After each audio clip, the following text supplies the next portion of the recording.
Okay, welcome to our final episode of our foraging and feasting. We would like to say a massive thank you to the National Lottery Good Causes for allowing us to be able to bring this series to you during national lockdown. We have finally come out of that situation. It is April, the sun is shining, we've had glorious weather, friends are starting to mix again, we're all looking a bit brighter, and so is the hedgerow. So today, in our last episode, we are going to bring the best of April to you guys sitting at home and talk about 5 wild edibles, and then we're going to Mexico and we'll be cooking up some creamy dandelion quesadillas.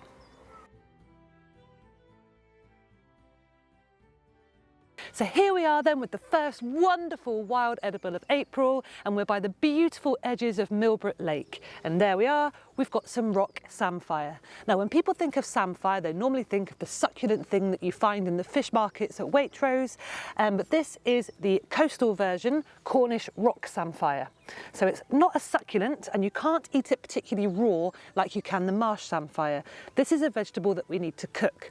The reason being is that when this is raw, it almost has a really strong kerosene kind of flavour and taste to it. But when we cook it, it becomes an orangey, carroty like flavour and is really beautiful and delicious. It's really high in vitamin C, and it's what they used to take out on boats to stop scurvy back in times when we had pirates and in the Navy when people went out on ships and spent a long time out at sea. You do find it now in lots of restaurants, especially down here in Cornwall. It's becoming very popular with chefs, but I really like to have this fried up, little bit of mashed potato and a beautiful oily fish like a mackerel, or some anchovies fried up, some sardines, some pilchards. But if you don't eat fish and you're vegan, it's a really beautiful vegetable just to have on its own, and it works really well pickled in sweet pickles. Part of a cheese board, it's also really gorgeous. So it grows on rocks near the coast, near the estuary. It's this beautiful succulent colour, this gorgeous vibrant green. You can't confuse it with anything poisonous. So this is number 1 on our list today, the wonderful Cornish rock samphire.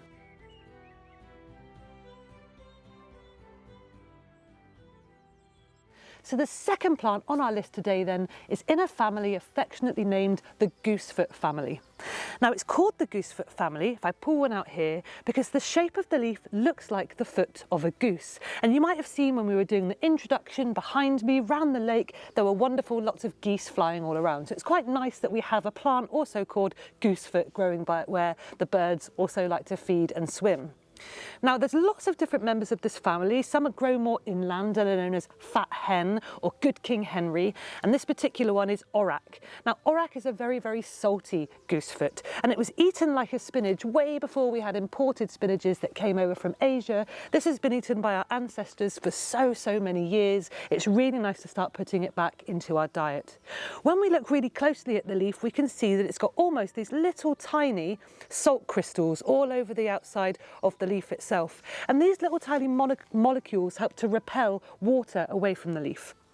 When you crunch them, you get this beautiful, delicate, salty, almost nutty-like flavour, which works really, really well in omelettes or with fish dishes or in pestos, with rice. I like to have it simply just in a salad or on a sandwich. The other day I cut open an avocado and had it on an avocado with a few chive flowers and a bit of black cracked Alexander seed. So it's a beautiful, succulent, wild spinach known affectionately as a goosefoot, or in this particular case, orak.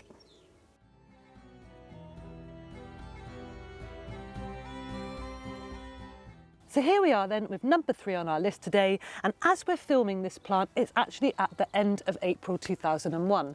Now unusually for this time of year, we've had absolutely no rain. Normally we have our April showers, which is when everything becomes really luxurious and starts to grow in our gardens, allotments and in the farmers' fields. So because we've had no rain, those type of people are panicking, water reserves are low, and the crops that we're planting in the ground aren't really doing that well. Unlike the wild, which is why us foragers are really happy, because wild plants grow in pretty much any situation. They really don't mind a bit of drought, which is why when we're thinking about sustainable, ethical eating, we really should be looking at what we have growing natively in our hedgerow as a way for food acquisition in general. So what is the third plant we're talking about? Well, it is this gorgeous little plant here known as garlic mustard, affectionately locally called Jack by the Hedge.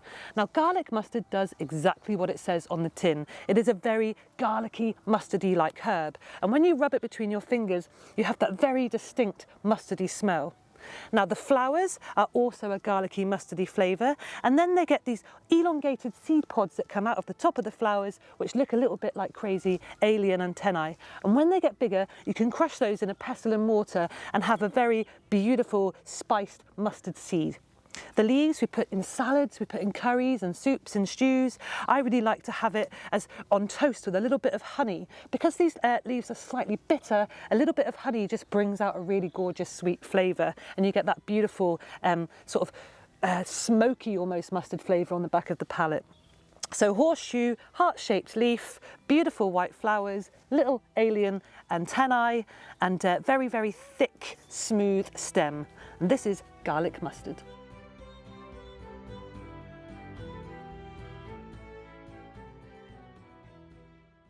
So here we are then with number 4 on the list today, the very beautiful Babington's leek, otherwise known as elephant garlic. Now this is a really special wild edible because it is native to the British Isles and the Channel Islands. So sometimes when we're looking at the wild foods of the hedgerow and the coast and the woodlands, we find these species in many places around the world, but this one is special to us here. And we have many that grow around us on the Rame Peninsula. You just need to keep your eyes peeled and know where to look. So if I just pull one of these beautiful Babington leeks out of the ground. Now I've pulled it up without removing the bulb. That's important. If you leave the bulb in the ground, these are going to grow back and make more leeks for you next year. If you take the bulb out, that's that leek gone. However, the bulb of this plant is very large and does make a beautiful roasted garlic bulb. If you find a lot of them, you can then take some and put them in the oven. But we're going to leave these to grow back for next year. Now they look just like a leek you would get in the supermarket, and you clean them up the same way. You take off the little bits that look a bit scraggly or not so appealing, and then you would just give that a rinse and chop it up and use it in any recipe that calls for a leek. It is much more garlicky and aromatic than a leek you would grow in the garden, but it has a really, I mean, you can, Matilda, she's filming, she can probably smell it from there, a really strong garlicky flavour to this. Wonderful, beautiful Babington's leeks.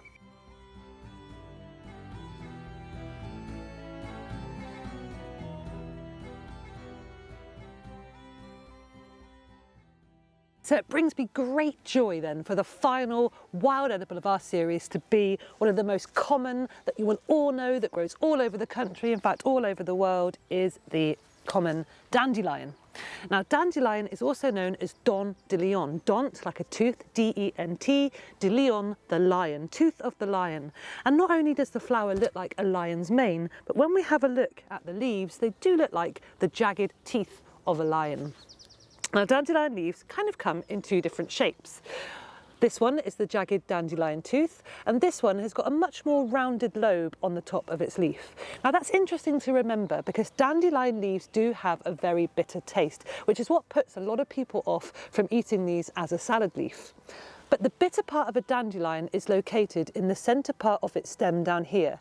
And this is actually true, that the rounder leaved lobes of a dandelion leaf are more bitter than the very jagged, almost arrow-shaped dandelion leaves. So when you're harvesting these for the salad bowl and you're not that fond of a really bitter flavour, look for the more jagged lion-toothed ones than these rounder lobes.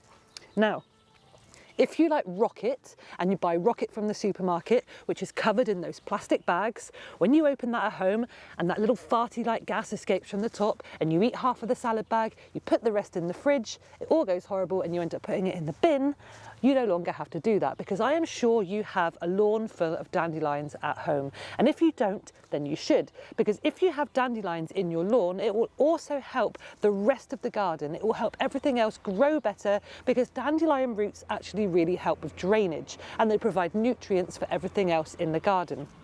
Dandelion flowers are also really, really important because they're the first flowers of spring that the bees really rely on. And let's remember that we're not just worried about wild food for ourselves, but we need to make sure that we're keeping our pollinators alive, and that's a really important message. Please, we're nearly coming into May. A big campaign at the moment is No Mow May. It would be really great if you didn't mow your gardens for a whole month. So not only can you harvest these wonderful leaves, but you're leaving the flowers for the bees.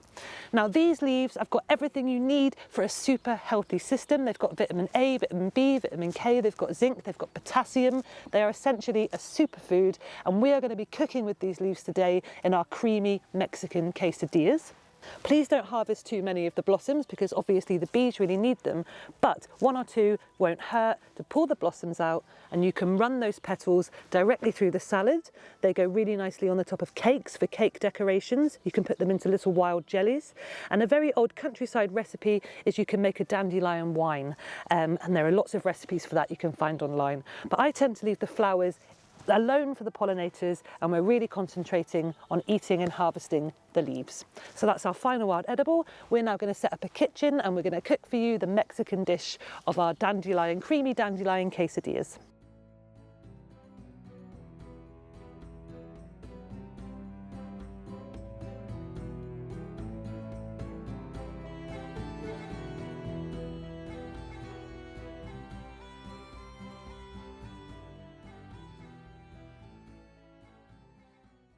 So the recipe that we're cooking today is inspired by Mexican flavours, and yet you can make it at any time of year, so long as you have dandelions in your garden. But spring really is the best time because the dandelion greens are at their best. And as I said, we're using the more jaggy dandelion leaves, the ones with the really jagged edges, than the more rounded lobes. So let's have a look at the ingredients we're going to use. Obviously we've got our dandelion leaves, we've got our garlic mustard leaves that we foraged with the little tiny white flowers and the little mustard seed pods. And we've got our orac, which is part of the Goosefoot family, which is our nice salty like spinach. We've got our Babington's leeks, our nice big spicy elephant garlic. I mean, look at that, that is absolutely beautiful.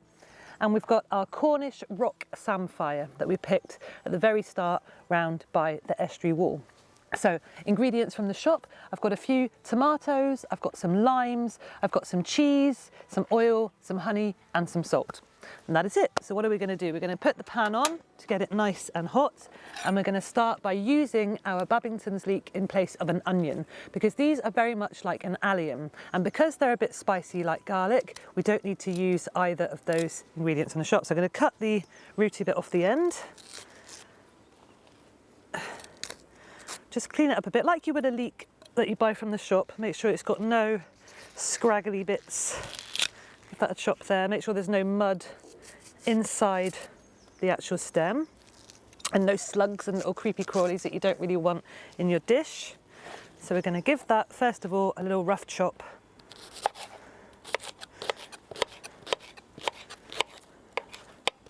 And that pan should be getting nice and hot.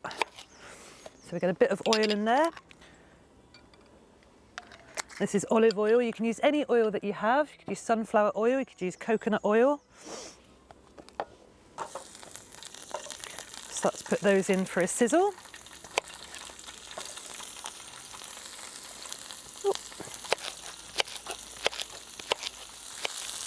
And then we're going to put in the garlic mustard.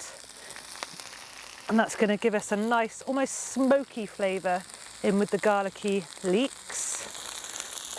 Now you don't want to get if the stalks are quite hard at the bottom, you want to leave those out of the dish, and you should, like asparagus, be able to feel where that snap point is on the stalks. So there you go, you heard that snap. So you just want the young soft pieces from the tops of the plant. And you don't need very much of this because it's a very, very strong leaf.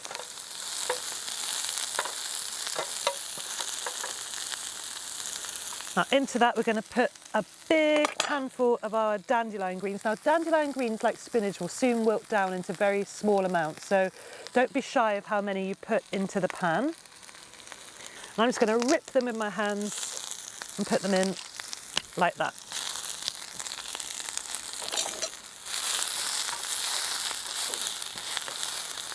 Okay, now I want some tomatoes in there.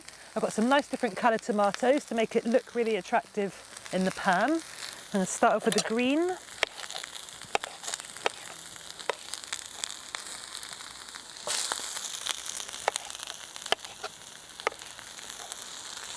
That.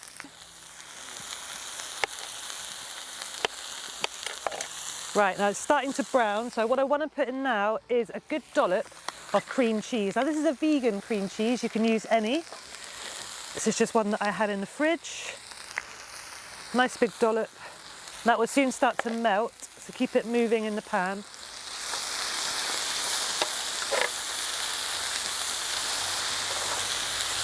And now some cheddar. Now I like a mixture of two cheeses. This is a nice strong cheddar.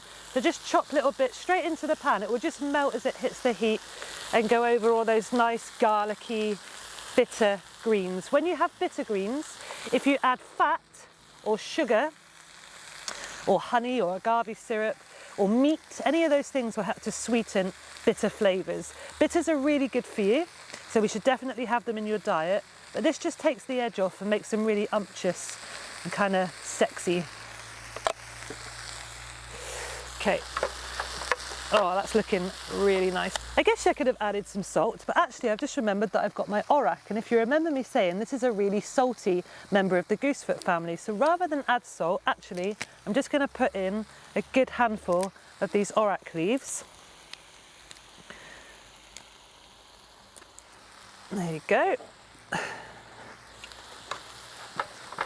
I'm just going to tip this mixture out onto the plate because I want to put my tortilla wraps slightly on the pan just to get them warm and brown them off, and they'll soak up all the nice juices off our leaves. So we'll just put this on the plate for a minute. Creamy, cheesy, gooey yumminess. Chop some coriander, optional obviously. Sprinkle that onto your wild assortment of goodies. These get really quickly brown in the pan, so you've got to keep watching it. When you've done one side, take your mixture, pop some of it onto the wrap in the pan, making sure you've got a good selection of all the ingredients. Give it a squeeze with some lime, and then a little squidge of honey. Which makes a really nice sound when you do that. Okay. Using your flipper dipper,